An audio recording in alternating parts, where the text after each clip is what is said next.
Welcome back guys and a very very good morning everyone. दोस्तों, आज की बात की शुरुआत में फिर से एक पंक्ति के साथ करना चाहूँगा। ये पंक्ति काफ़ी फेमस है और आप लोगों को इसके बारे में पता भी होगा। आप लोगों ने हजारों दफ़ा इन पंक्तियों को पढ़ा भी होगा कि बिना कुछ किए जय जयकार नहीं होती और कोशिश करने वालों की कभी हार नहीं होती। अटेम्प्ट पर अटेम्प्ट मारते रहिए, एकदम पक्का है हार तो होना ही नहीं है, कुछ ना कुछ तो होकर ही रहेगा। ओके, तो आइए दोस्तों, इन्हीं बातों के साथ हम लोग शुरू करेंगे आज तारीख 10 जून के इम्पोर्टेंट करंट अफेयर्स को। और आपको पता है कि हम आगे आने वाले कुछ समय में आज के सारे इंपॉर्टेंट प्रश्नों को डिस्कस करेंगे और साथ ही साथ आपको फ्री भी मिलेगा एक्स्ट्रा मसाला, जिसके जो प्रश्न होते हैं काफ़ी इंपॉर्टेंट प्रश्न होते हैं। ओके, तो दोस्तों आप लोग तैयार हो जाइए आज की सेशन का शेयर करने के लिए। ओके, और मैंने जैसा कि आपको बताया था कल कि आज का जो कंट्री इन न्यूज़ है, या फिर ऐसे बोल रहे टुडे के मैप के बारे में हम लोग जानेंगे क्यूबा के बारे में। क्यूबा के साथ साथ वेस्ट इंडीज़ के कुछ देश हैं उसके बारे में भी हम लोग जान लेंगे, ताकि हमारा आज पूरा का पूरा नॉर्थ अमेरिका एकदम से ख़त्म हो जाए। ओके, चलिए तो सबसे पहले आज का एजेंडा देख लेते हैं। अब मैं आपसे रिक्वेस्ट ही नहीं करूँगा कि सब्सक्राइब करने का मूड है थोड़ा सा कि यदि भाई अच्छा लग रहा है तो कर सकते हैं, अन्यथा आप पर डिपेंड करता है। ओके, तो एज यूजुअल हम लोग इंटरनेशनल न्यूज़ को पहले देखेंगे, उसके बाद नेशनल न्यूज़ को भी देख लेंगे। यदि अपॉइंटमेंट से रिलेटेड प्रश्न हुआ तो उसको तो देखना ही है। इंपॉर्टेंट डेज को कवर किया जाएगा, अवार्ड्स एंड ऑनर्स को कवर किया जाएगा, सरकार की कुछ स्कीम्स होगी उसको कवर किया जाएगा, और उसके बाद मैप ऑफ द डे जो हमारा कंटिन्यू है इसको कंटिन्यू रखा जा रहा है। ठीक है, आपके लिए हेल्पफुल होगा। और शायद कुछ दिन बाद आर्टिकल ऑफ द डे लाया जाएगा यदि आप लोग का मूड हो तो। ओके, बस खाली सिर्फ आपसे एक ही रिक्वेस्ट हमेशा मेरा रहता है कि अपना रिस्पॉन्ड दिया करें ज़रूर कमेंट सेक्शन में। ठीक है, और अंत तक तो ज़रूर देखिए क्योंकि काफ़ी एक एक पल काफ़ी ज़्यादा इंपॉर्टेंट होता है। ओके, तो मैप ऑफ द डे में हम लोग चलते हैं आज सेंट्रल अमेरिका और वेस्ट इंडीज़ के शहर पर। चलिए, तो इसमें आपको ज़्यादा बढ़िया से दिखेगा। ठीक है दोस्तों, तो ये आपको क्यूबा दिख रहा है, क्यूबा की राजधानी हवाना। फिर आपको क्या दिख रहा है, डोमिनिकन रिपब्लिक दिख रहा है जिसकी राजधानी सेंटो डोमिंगो। हैती दिख रहा है, पोर्टो प्रिंस। जमैका दिख रहा है जिसकी राजधानी किंगस्टन। जमैका का नाम आप लोगों ने सुना ही होगा, जो हमारे पोलार्ड हैं, क्रिस गेल हैं और फिर उसेन बोल्ट साहब हैं, ये सब जमैका के ही रहने वाले हैं। ओके, और पहले कुछ देशों को देख लेते हैं। पोर्टो रिको ये आइलैंड है यूएस का। ओके, बाकी इधर कुछ आइलैंड है, फिर आपको कुछ देश नीचे देखने को मिलेंगे। थोड़ा सा मैं इसको ऊपर कर देता हूँ तब आपको दिखेगा। ट्रिनिडाड एंड टोबैगो नीचे है। इसके साथ साथ दोस्तों आपको वेस्ट इंडीज़ का और जानना है कि कौन कौन से देश उसमें सम्मिलित है, तो आप एक लोग जो सीपीएल होता है कैरिबियन प्रीमियर लीग, उसकी टीम को उठाकर देख लीजिएगा, सारे के सारे देश आपको क्लियर हो जाएंगे। ओके, अब आइए जानते हैं कुछ बातें इन देशों के बारे में जो आपसे पूछा जा सकता है। तो क्यूबा के बारे में सबसे पहले हम लोग जान लेते हैं दोस्तों कि क्यूबा को आप लोग जानते हैं चीनी का कटोरा कहा जाता है। ठीक है, लेकिन सबसे ज़्यादा चीनी का उत्पादन ब्राज़ील के आसपास होता है, लेकिन इसको अब चीनी का कटोरा कहा जाता है। एक बात और जानेंगे कि इसकी राजधानी कहाँ है, तो इसकी राजधानी हवाना है। ओके, अब चलिए, ज़्यादा कुछ नहीं इसके बारे में जानना है। जमैका की राजधानी है किंगस्टन, इसके बारे में थोड़ा सा आप लोग जान लीजिए। क्या जानना है कि जमैका जो है केला उत्पादन के लिए प्रसिद्ध है, बहुत लंबे लंबे केले यहाँ पर होते हैं। ठीक है ना, और सब केला खा के ही बहुत ज़्यादा इनको इंस्टेंट एनर्जी मिला है, दौड़ने धूपने लगते हैं। ओके, चलिए, तो ब्लू माउंटेन है जमैका में, एक ब्लू माउंटेन है जो कि दुनिया की सबसे अच्छी कॉफ़ी के लिए फेमस है।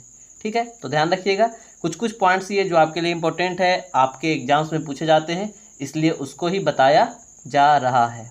ओके, और ज़्यादा कुछ तो इसके बारे में है नहीं, बस कुछ लोकेशन आप लोग देख लीजिए, बस देखना है आपको। कैरिबियन सी ये हो गया। ओके, ये कैमन ट्रेंच हो गया। जो चीज़ें मैं आपको दिखा रहा हूँ बस उसको आप देखते चलिए और कुछ नहीं करना है। एक बस आप लोग स्टेट्स ऑफ फ्लोरिडा को ध्यान रखिएगा, फ्लोरिडा जलसंधि जो कि क्यूबा और यूएस मतलब कि अमेरिका के बीच में है। ओके, तो इतना सारा बहुत हो गया।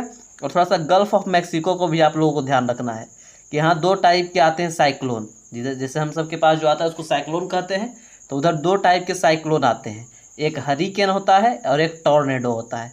हरिकेन 150 किलोमीटर पर आवर से यदि कम स्पीड रहा तो उसको हरिकेन बोलेंगे, और 150 किलोमीटर से ज़्यादा का स्पीड रहा तो उसको टॉर्नेडो बोलेंगे। याद करना काफ़ी ईजी है कि टॉर्नेडो तोड़फोड़ मचाता है, तो ज़्यादा स्पीड रहेगा तभी तोड़फोड़ मचेगा। ओके, तो इतना सारा चीज़ हो गया। अब आइए हम लोग शुरू करते हैं आज की सुर्खियों से। हमारा सुर्खियाँ है इंटरनेशनल न्यूज़। सबसे पहला कि विश्व भूगर्भ दिवस हर वर्ष 10 जून को मनाया जाता है। ओके, चलिए इसके बारे में आगे जाना जाएगा। फिर है कि नीति आयोग के द्वारा पिरामिड फाउंडेशन के साथ मिलकर सुरक्षित हम सुरक्षित तुम अभियान शुरू किया गया है। सारी की सारी बातें कोरोना से गाइडलाइंस और कोरोना को सेफ्टी को लेकर होती है, ताकि अधिक से अधिक लोग सुरक्षित रह सके। अगला है कि रसिया अपना पहला पूरी तरह से अस्टील्थ नौसैनिक युद्धपोत बना रहा है। अस्टील्थ नौसैनिक युद्धपोत क्या होता है या फिर अस्टील्थ टेक्नोलॉजी क्या है, इसके बारे में आपको जानना है तो अंत तक बने रहना पड़ेगा। ओके, चलिए अब नेशनल न्यूज़ की तरफ चलते हैं कि पेट्रोलियम और प्राकृतिक गैस और इस्पात मंत्री धर्मेंद्र प्रधान ने देश भर में गेल समूह के 201 सीएनजी स्टेशनों का उद्घाटन किया है। ओके, इसके बारे में भी जाना जाएगा। फिर आगे है कि विश्व बैंक ने ग्लोबल इकोनॉमिक प्रॉस्पेक्ट्स के अपने नवीनतम अंक में भारत के 2021-22 जीडीपी विकास अनुमान को घटाकर 8.3% कर दिया है। क्योंकि कोरोना के सेकेंड वेव से बोला कि इसको क्षति पहुंची, इसलिए कम कर दिया है। ओके, ये अनुमान है, इससे कम ज़्यादा होते रहता है। ओके, और अगला है कि एनीमिया मुक्त भारत सूचकांक 2020-21 में राष्ट्रीय रैंकिंग में पहले स्थान पर मध्य प्रदेश है। एनीमिया, खून की कमी, इसके बारे में भी बात किया जाएगा। और फिर कि केंद्र सरकार ने अनूप चंद्र पांडे को अगले 3 सालों के लिए चुनाव आयुक्त नियुक्त किया है। देखिए, कोई भी जब मुख्य चुनाव आयुक्त बनता है तो वो कैसे बनता है, मुख्य चुनाव आयुक्त बनने से पहले उनको चुनाव आयुक्त बनना पड़ता है। इसके बारे में भी हम लोग जानेंगे, इनके बारे में भी जाना जाएगा डिटेलिंग से। और फिर आगे है कि असम ने भारत रत्न और पद्म पुरस्कारों की तर्ज पर असम रत्न पुरस्कार स्थापित करने का निर्णय लिया है। ओके, तो ध्यान रखिएगा, ये प्रश्न आपके लिए काफ़ी इंपॉर्टेंट होने वाला है और पहला जब किसी को मिलेगा तो वो तो काफ़ी ज़्यादा इंपॉर्टेंट रहेगा ही। तो ये थी सुर्खियाँ। अब आइए हम लोग शुरू करते हैं। आई होप कि आप लोगों ने अब तक वीडियो को लाइक कर दिया होगा। अपने दोस्तों में भी यदि आप लोगों का मन होगा कि हाँ भाई शेयर कर देते हैं, थोड़ा सा भी आपके लिए यदि हम लोगों की तरफ से मेहनत हो रहा है तो आप लोग शेयर कर सकते हैं। ओके, हमें काफ़ी अच्छा लगेगा और हम इनकरेज भी होंगे और बढ़िया बढ़िया टॉपिक पर वीडियो लाने के लिए। और हाँ, कुछ दिनों में आपको करंट अफेयर्स में नहीं, एक्स्ट्रा वीडियोज बनाकर सारे स्टेट्स के बारे में बता दिया जाएगा। ओके, चलिए अब शुरू करते हैं पहले प्रश्न के साथ। पहला प्रश्न है दोस्तों कि कौन सा देश अपना पहला पूरी तरह से अस्टील्थ नौसैनिक युद्धपोत बना रहा है। Which nation is building its first fully stealth naval warship. तो रूस जो है पहली बार अपना पहला पूरी तरह से अस्टील्थ नौसैनिक युद्धपोत बना रहा है। नौसैनिक युद्धपोत मतलब तो आप लोग समझते ही हैं, नौसेना का युद्धपोत होता है जो उसको नौसैनिक युद्धपोत बोलते हैं। और ये स्टील्थ टेक्नोलॉजी क्या है, तो स्टील मतलब क्या होता है हिंदी में कि चुराना। तो जी हाँ, स्टील्थ टेक्नोलॉजी यही है, यदि हम आपके रेंज में आ भी गए तो आपका रडार या फिर आपका कोई भी सिस्टम हमें नहीं पकड़ सके। ओके, चाहे फिर वो रडार का सिस्टम हो या फिर सोनार का सिस्टम हो, ये सब हमें नहीं कैचअप कर सके, यही होता है स्टील्थ टेक्नोलॉजी। ओके, अमेरिका का जो F-35 फाइटर विमान है ये पूरी तरह से स्टील्थ टेक्नोलॉजी पर बना हुआ विमान है। ओके, रडार को एकदम चकमा दे देता है। देखिए ये ऐसा क्यों हो पाता है कि इसकी बनावट इस प्रकार से की हुई रहती है कि रडार या सोनार जिसकी भी कोई रे आई तो वो इस तरह से इसका बनावट रहता है कि उसका रे जो है वापस लौट के सीधा ना जाके इधर उधर भाग जाता है। ओके, इसलिए इस तरह ये चकमा दे देता है और लोकेशन का पता नहीं चल पाता है। ओके, तो ये स्टील्थ नौसैनिक युद्धपोत पहली बार रसिया बना रहा है। ठीक है दोस्तों, अब आइए एक्स्ट्रा मसाला की ओर चलते हैं कि हाल ही में किसे नौसेना संचालन के महानिदेशक के रूप में चुना गया है। तो एडमिरल राजेश पेंढारकर को नौसेना संचालन के महानिदेशक के रूप में चुना गया है, हाल फिलहाल का नियुक्ति है। अगला है कि हाल ही में नेवल डॉकयार्ड में एक कार्यक्रम के दौरान किस सबमरीन को भारतीय नौसेना में शामिल किया गया है। तो INS करंज को शामिल किया गया है।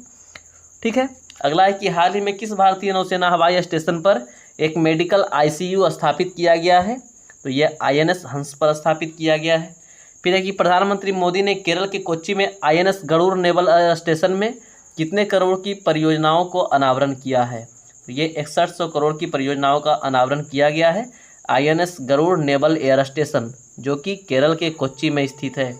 ये आपके लिए इंपॉर्टेंट है, ध्यान रखिएगा कि INS Garuda naval air station कहाँ स्थित है, तो केरल के कोच्चि में, या फिर सिंपल आप लोगों को केरल याद रखना है। ओके, तो प्रश्न यही पूछ देगा तो आपको लगेगा कि भाई ये तो स्टैटिक का प्रश्न हो गया, लेकिन कायदे से बात किया जाए तो ये प्रश्न जो है करंट अफेयर्स का है। ठीक है, तो ध्यान दीजिएगा कि स्टील्थ नेवल शिप पहली बार रसिया पूरी तरह से बना रहा है। ओके, चलिए अगला प्रश्न है दोस्तों कि पेट्रोलियम और प्राकृतिक गैस और इस्पात मंत्री धर्मेंद्र प्रधान ने देश भर में गेल समूह के कितने CNG स्टेशनों का उद्घाटन किया। Minister of petroleum and natural gas and steel Dharmendra Pradhan inaugurated how many CNG station of GAIL group across the country. जो गेल ग्रुप है, गेल समूह है, गेल कंपनी है, उसके 200 से अधिक, ठीक है, 200 से अधिक सीएनजी स्टेशनों का उद्घाटन किया गया है। किसके द्वारा भाई? तो हमारे जो भी प्राकृतिक गैस, पेट्रोलियम और प्राकृतिक गैस मंत्री हैं, कौन? धर्मेंद्र प्रधान, इनके द्वारा। ओके, ध्यान रखिएगा। आइए अब एक्स्ट्रा मसाला के फैक्ट्स को जानते हैं इसके बारे में। और मैं आपको क्या बताऊं, सीएनजी के बारे में तो आप लोग जानते ही हैं कि हो सकता है भविष्य में सीएनजी आपको ज़्यादा दिखेगा, पेट्रोल टंकी के स्थान पर सीएनजी की टंकी आपको दिखेगी ज़्यादा, ठीक है। और बहुत सारी इनोवेशन होने बाकी है जो कि आपको धीरे धीरे दिखेगा। ओके, तो अब एक्स्ट्रा मसाला के प्रश्न की ओर चला जाए कि हाल ही में किस राज्य में केंद्रीय गृह मंत्री श्री अमित शाह के द्वारा 9 ऑक्सीजन संयंत्रों का उद्घाटन किया गया? तो उनका जो होम राज्य है कहाँ? गुजरात में। ओके, अगला है कि हाल ही में रक्षा अनुसंधान और विकास संगठन मतलब कि डीआरडीओ के द्वारा 500 बेड वाले कोविड देखभाल अस्पताल का उद्घाटन किस राज्य में किया गया है? तो ये उत्तराखंड में, देवभूमि। फिर है कि राष्ट्रीय दिव्यांग सशक्तिकरण केंद्र का उद्घाटन कहाँ हुआ है? ये प्रश्न काफ़ी ज़्यादा इंपॉर्टेंट है, मैं कई बार आपको बता चुका हूँ, इसको रट लेना है। ओके, अगला है कि प्रथम गाय अस्पताल का उद्घाटन किस पूर्वोत्तर राज्य में किया गया? तो इस प्रश्न का उत्तर होगा असम। और असम के बारे में भी आज न्यूज़ पढ़ना है, उसके बारे में भी जानेंगे। फिर है कि भारत का पहला इंडो कोरियन फ्रेंडशिप पार्क का उद्घाटन संयुक्त रूप से कहाँ किया गया है? ये दिल्ली में किया गया है। और इसका लास्ट प्रश्न है कि हाल ही में किस राज्य के मुख्यमंत्री के द्वारा पहले विश्व कौशल केंद्र का उद्घाटन किया गया है? तो ये ओडिशा के मुख्यमंत्री नवीन पटनायक के द्वारा। ओके, तो इतनी सारी बातों को आप लोग ध्यान रखिएगा। सिंपल सा याद रखना है कि गेल समूह के 200 से अधिक सीएनजी स्टेशनों का उद्घाटन पेट्रोलियम मंत्री धर्मेंद्र प्रधान के द्वारा किया गया। ये हमारा न्यूज़ था और ये इसका सार था। ओके, अब अगले प्रश्न की ओर चलते हैं, देखते हैं अगला प्रश्न हमसे क्या कहना चाह रहा है। अगला प्रश्न है कि when is world geology day celebrated every year? विश्व भूगर्भ दिवस हर वर्ष कब मनाया जाता है? भूगर्भ मतलब, भू मतलब पृथ्वी, गर्भ मतलब अंदर, ठीक है। तो पृथ्वी के अंदर में क्या क्या है, उसकी बातें क्या क्या होती है, ठीक है, उसको जो पढ़ते हैं तो उसको भूगर्भ शास्त्री भी कहा जाता है। तो विश्व भूगर्भ दिवस हर वर्ष 10 जून को मनाया जाता है, मतलब आज के दिन प्रत्येक वर्ष विश्व भूगर्भ दिवस मनाया जाता है, ठीक है। चलिए अब जून में इंपॉर्टेंट डेज देख लेते हैं कि जून में अब तक का इंपॉर्टेंट डेज क्या क्या हुआ। तो 1 जून को विश्व दूध दिवस हुआ था, 3 जून को विश्व साइकिल दिवस हुआ था, 4 जून को हिंसा के शिकार मासूम बच्चों का अंतर्राष्ट्रीय दिवस हुआ, 5 जून को विश्व पर्यावरण दिवस आप लोगों को देखने को मिला, 6 जून को रूसी भाषा दिवस भी देखने को मिला, 8 जून को विश्व महासागरीय दिवस भी देखने को मिला, और कल विश्व प्रत्यायन दिवस भी देखने को मिला, और आज आपको वर्ल्ड जियोलॉजी डे मतलब कि विश्व भूगर्भ दिवस भी देखने को मिला है। तो ध्यान रखिएगा कि प्रत्येक वर्ष 10 जून को विश्व भूगर्भ दिवस मनाया जाता है। आप लोग चाहे तो कमेंट कर सकते हैं कि इस वर्ष की थीम क्या है, ठीक है। यदि आपका मूड हुआ कि हाँ भाई कुछ कमेंट कर देते हैं तो कमेंट कर सकते हैं। और ज़्यादा यदि आपको उत्तर पता नहीं है तो वीडियो कैसा लगा ये तो कमेंट कर ही सकते हो। ओके, तो कम से कम कमेंट वगैरह किया कीजिए आप लोग। चलिए अब अगले प्रश्न की ओर चलते हैं। अगला प्रश्न है दोस्तों कि विश्व बैंक ने ग्लोबल इकोनॉमिक प्रोस्पेक्ट्स के अपने नवीनतम अंक में भारत के 2021-22 जीडीपी विकास अनुमान को घटाकर कितना कर दिया है? Okay, the World Bank in its latest issue of global economic prospects has reduced India GDP growth forecast for 2021 to 2022 to how much? तो इसको घटाकर थोड़ा सा कम कर दिया गया है, 8.3% कर दिया गया है। कुछ दिन पहले आप लोगों ने देखा था कि आरबीआई ने भी घटाकर कम कर दिया है। तो देखिए दोस्तों, मैं उस दिन बताया था कि अब बहुत सारे लोगों की भी आ जाएगी रिपोर्ट कि भाई अब कम होगा, और कम तो होना ही था क्योंकि कोरोना के सेकेंड वेव के कारण इस पर हमारा इकोनॉमी पर भी बहुत ज़्यादा प्रभाव पड़ा है। ओके, और इन्हीं सब कारणों को देखते हुए वर्ल्ड बैंक ने भी अपने ग्लोबल इकोनॉमिक प्रोस्पेक्ट्स में इंडिया की जो जीडीपी का अनुमानित दर था वो घटा दिया गया है। ओके, इसमें तो और ज़्यादा कुछ बातें जानने को है नहीं। जीडीपी का फुल फॉर्म आपको सिंपल सा पता ही होता है कि ग्रॉस डोमेस्टिक प्रोडक्ट होता है। ओके, चलिए एक्स्ट्रा मसाला में देखते हैं कि क्या है आपके लिए। तो है कि रिजर्व बैंक ने वित्त वर्ष 2021-22 के लिए जीडीपी वृद्धि अनुमान में कितनी कटौती की है? 9.5%, और ये 8.3% वर्ल्ड बैंक वाला है। ओके, अगला है कि भारत में सकल घरेलू उत्पाद की गणना का काम किस मंत्रालय के द्वारा किया जाता है? जीडीपी का हिंदी है सकल घरेलू उत्पाद, और इसकी गणना का काम आपको पता है कि केंद्रीय सांख्यिकी एवं कार्यक्रम कार्यान्वयन मंत्रालय के द्वारा किया जाता है। ओके, अगला है कि भारत में जीडीपी में प्राथमिक क्षेत्र का कितना योगदान है? 20%। भारत की अर्थव्यवस्था में सबसे अधिक योगदान किस क्षेत्र का है? तृतीय क्षेत्र का। ओके, और भारत में राष्ट्रीय आय के आंकड़े कौन जारी करता है? तो सीएसओ। तृतीय क्षेत्र में क्या आता है दोस्तों? ज़्यादातर सेवा आती है तृतीय क्षेत्र में। ओके, चलिए और ज़्यादा कुछ नहीं इस पर हमको चर्चा करना है, बस ध्यान रखिएगा कि जीडीपी जो रेट था वर्ल्ड बैंक घटाकर 8.3% कर दिया है। ओके, चलिए नेक्स्ट प्रश्न की ओर मूव करते हैं कि एनीमिया मुक्त भारत सूचकांक 2020-21 राष्ट्रीय रैंकिंग में पहले स्थान पर निम्नलिखित में से कौन सा राज्य है? Which of the following state has ranked first in the anaemia free India index 2020-21 national ranking? तो इसमें मध्य प्रदेश टॉप पर है। ओके, एनीमिया के बारे में आप लोग जानते ही हैं कि खून की कमी के कारण एनीमिया नाम का एक रोग होता है। ओके, और विटामिन B12 की कमी से भी एनीमिया हो जाता है। ठीक है, जो कि आपको एक्स्ट्रा मसाला में जानना है। ठीक है, ज़्यादा कुछ नहीं इसके बारे में, एक्स्ट्रा मसाला की ओर चलते हैं क्योंकि ये तो बीमारी है। और एनीमिया का प्रदर्शन कैसा रहा, कौन सा राज्य सबसे अच्छा एनीमिया को डील करने में सक्षम हुआ, उस पर हर एक साल एक रिपोर्ट निकलता है जिसको बोलते हैं एनीमिया फ्री इंडिया इंडेक्स। और जिस वर्ष का वो उस वर्ष का नाम दिया जाता है, और इसमें इस वर्ष टॉप पर मध्य प्रदेश है। ओके, एक्स्ट्रा मसाला के प्रश्न देखते हैं कि एनीमिया किसकी कमी से होती है? तो विटामिन B12, विटामिन B1 की कमी से, बेरी सी की कमी से, स्कर्वी।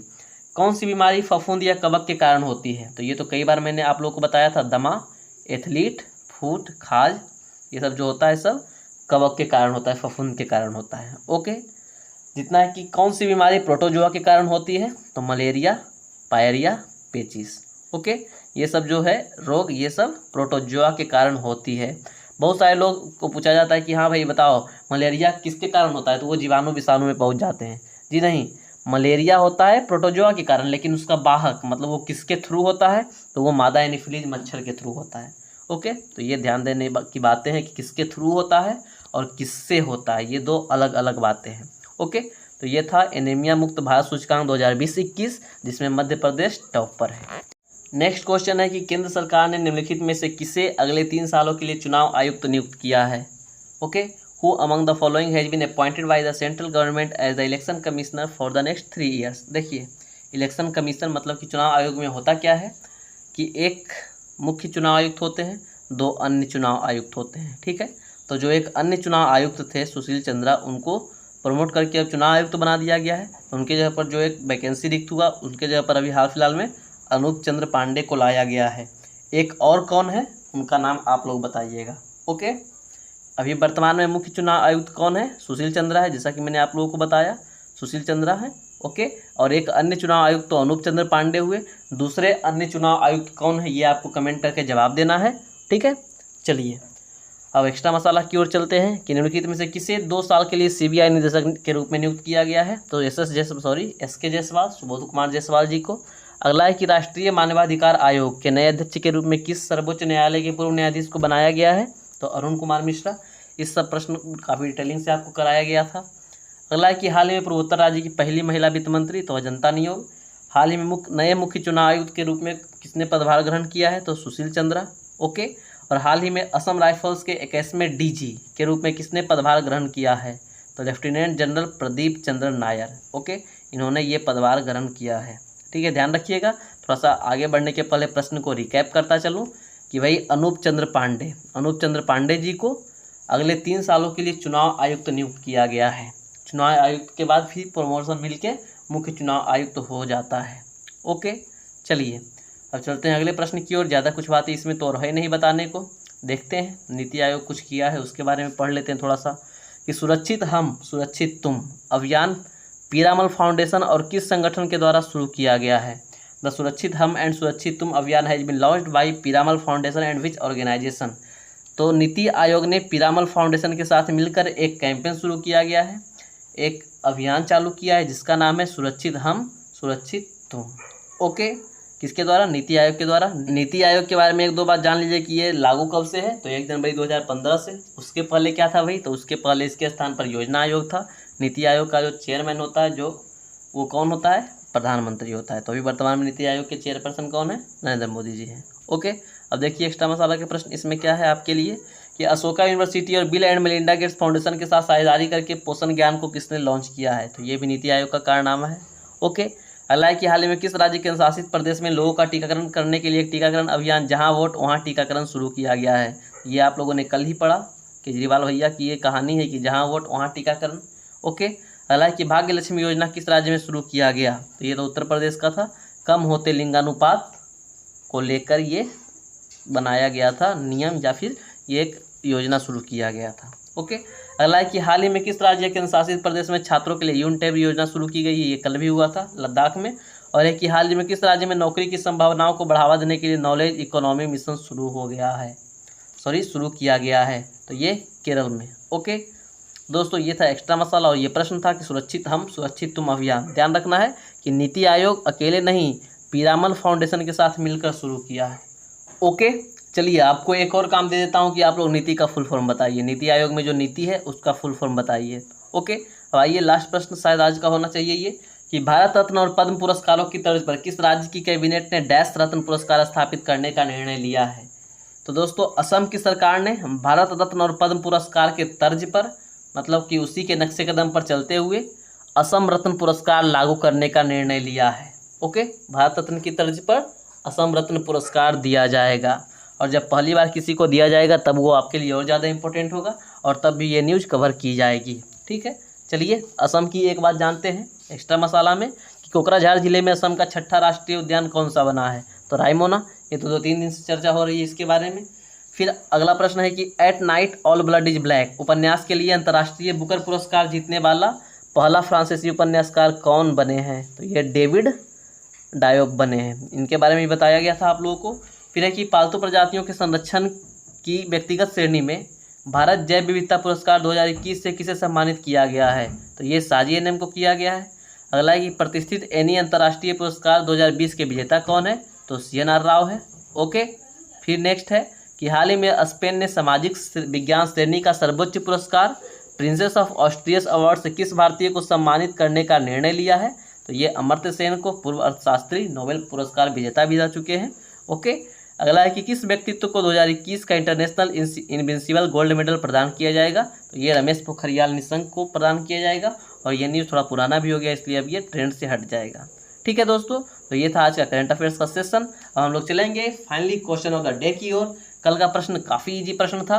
पूछा गया था कि प्रतिष्ठित 2021 नेचर TTL फोटोग्राफी अवार्ड्स के विजेता का नाम बताइए और आप लोगों ने उत्तर भी दिया। और आज के प्रश्न का उत्तर क्या होगा, ऑप्शन C, थॉमस बिजन। ओके, मात्र 2 लोगों ने उत्तर दिया है। तो प्लीज़ दोस्तों, आप लोगों से हाथ जोड़कर रिक्वेस्ट है कि अंत तक वीडियो देखा कीजिए, आपका ही फायदा है, इसमें मेरा कोई फ़ायदा नहीं है। ओके, और जो भी प्रश्न पूछे जाएं, जैसे आज का प्रश्न पहले देख लेते हैं कि द एशिया यूनिवर्सिटी रैंकिंग 2021 के शीर्ष 100 में भारतीय संस्थानों में कौन सा संस्थान शीर्ष पर है। Which institute is at the top among the Indian institutes in the top 100 of the Asia university ranking 2021।